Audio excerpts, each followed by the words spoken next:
एक ताजर आई तो ताजर को एक तोता आई।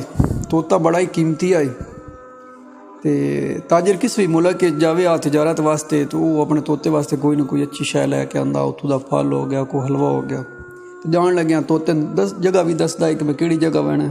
तो भी पुछदा है भी तू कोई शै मंगानी तो दस। वो तोता बड़ा ही ज़हीन आ और वो पूरी नस्ल ही तोतियां दी आई भी बड़े सियाने तोते होंदे हैं और गल्लां भी करदे हैं। खैर तोता जिहड़ा ना इतनी चीज़ों के बावजूद खुश कोई ना, क्योंकि हर टाइम कैद च रहिंदा, इसकी खुशी कोई ना चढ़ती।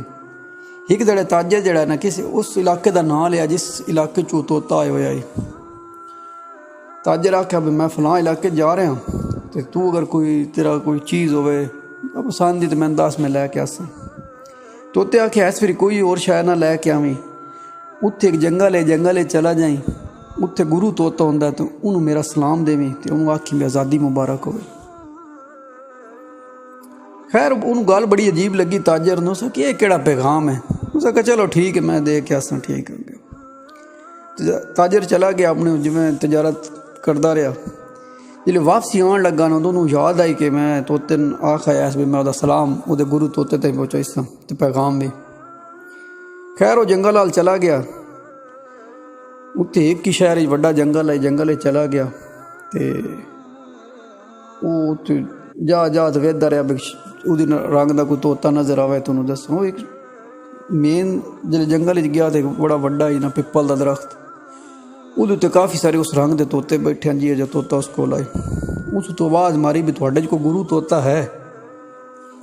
उन्हें आख्या नहीं साढ़े तो गुरु तोता कोई नहीं, तो तू अगर लगा जा अंदर जंगल में थोड़ा जिहा होर एक अंब का वड्डा बूटा सी तो उहदे एक ही तोता होना, वो साडा गुरु तोता है, तू उस कोल चला जा।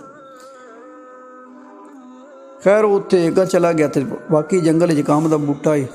उस आवाज़ मारी तो एक वड्डा जा तोता उतली टाणी तोड़ के थले आ गया, थले वाली टाणी ते। उस आख्या दस मुसाफिर के गल है, क्यों मैंने तू याद किया, किवें तेरा इदे आवन होया? उस आख्या भी मैं फलां मुल्क का ताजर हाँ तो मेरे को तेरे ही रंग का एक तोता है। तो उस आख्या भी मेरे गुरु तोते जाके सलाम देवी तो उन्होंने आखी आज़ादी मुबारक होवे। गुरु तोता गौर नाल उहदे ताजर दे मूँह वाल वेखण लग पिया। झट वेखदा रहा, हिक्की बारी तू डट्ठा थले तो बेजान हो गया। ताजर बड़ा हैरान होया, नेड़े उस वेखे हो सके तोते ने के बने, तोता तो मर गया गल सुन के। झट खैर वेखदा रहा उन्होंने, तोता इंजे पिया रहा तो बड़ा परेशान होया। तो उतों जनाब ना वो वापस हो रहा। उस आके यार पता नहीं बड़ा अजीब वाक्य होया, तोता डह के मर गया। खैर वापस आया तो जनाब वो पिपल के दरख्त को लगा तो पिपल ते बैठे तोतियां पूछा भी हाँ गुरु नाल मुलाकात हो गई? गुरु तोते नाल। उस आख्या यार मुलाकात तो होगी, वाकया बड़ा अजीब होया। उस आख्या की होया? कहंदा है मैं उन्होंने सलाम दिता फलां तोते का एक पैगाम आओ दिता, वो तोता सुन के झट बैठा तो डह के मर गया। ये गल सुनन दी आई कि जितने भी तोते हैं वो सारे तले आप है, सारे सारे बेजान हो गए। ताजर तो होर डर गया और परेशान हो गया। उस अगर निकलना इस जंगल चो। खैर वो उत्थों निकल आया तो वापस आ गया। जिसले वो अपने शहर पहुंचा तो घर आया तो शाम उस तोते लाया पिंजरे चोर पिंजरा च आके उसने आख्या यार मेरे नाल तो बड़ा अजीब वाकया, तेरा सलाम दिता है नहीं तेरा गुरु तोता है, वो ढह के मर गया। उदू अट के आया तो बाहर दरख्त जेड़े बैठे हैं दूए पिपल ते उन्होंने दसिया तो वह भी ढह के मर गए। ये गल सुनन दी आई को तोता भी डट्ठा दे विच मर गया, बेजान हो गया। ताजर तो होर बड़ा परेशान हो सके यार इतना कीमती तोता मर गया, पता नहीं ये के चक्कर है।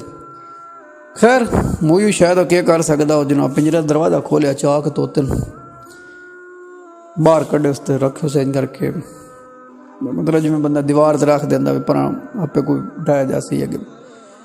वो जनाब दीवार तो उड़िया थे, उड़ के जरा उस सहने च दरख्त है उत्ते जाके बह रहा। ताजर हैरान होया भी कि हूँ डट्ठा तोता मर गया, फिर उड़िया तोता निकल गया। उस पूछया भी ये की होया तेरे नाल ते कि सर? उस आख्या सारा माजरा आ कि मेरे गुरु तोते मेरे वास्ते पैगाम भेजा कि आज़ादी हासिल करनी तो अपना आप मारना पौसियो, तो वो ही पैगाम आ मेरे वास्ते। जिसले मैं तू दसिया तो मैं उठा के मतलब वो ही एक्टिंग की है, उन्होंने भी एक्टिंग की है, वो भी ठीक है, उन्होंने कुछ नहीं। ताजर सिर खुरकन लग पाया, तोता उड़िया तो गायब हो गया।